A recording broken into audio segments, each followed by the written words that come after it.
Karnaphuli Crossing. By the time we reached Karnaphuli river bank, the wind had already grown and began to howl. The waves rose high and furious, towering over us children and filling our hearts with dread. To board the Marine Academy launch, we normally use the narrow stairways at the edge of the jetty.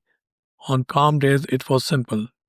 During low tide, we climbed down 6 or 7 steps, and during high tide, we could enter the boat from the second step of the jetty.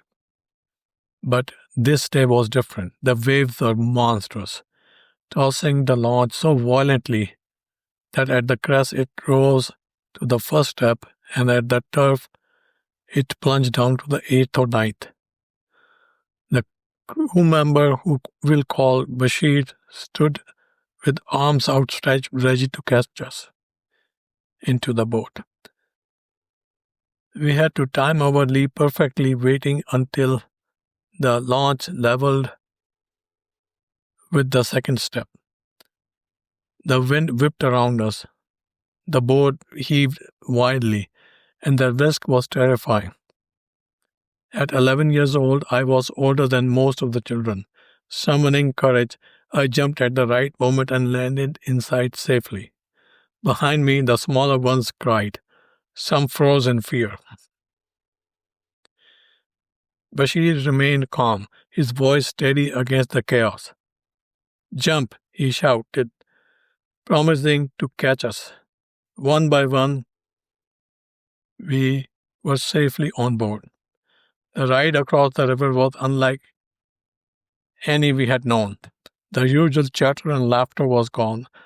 Silence hung heavily, broken only by the roar of the waves and the groan of the boat.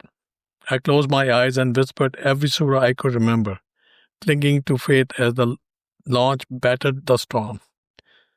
At last we reached the opposite bank.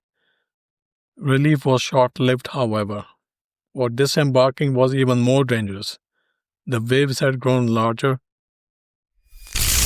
The wind was sharper. This time 3 men worked together to have us safely leave the boat. Bashir heaved us from the boat. The sentry on duty caught us on the jetty steps, and the jeep driver helped steady our wobbly legs against the gale into the jeep. One by one, we made it across. The jeep carried us to the administrative block, and from there we scattered, racing towards the safety of our homes.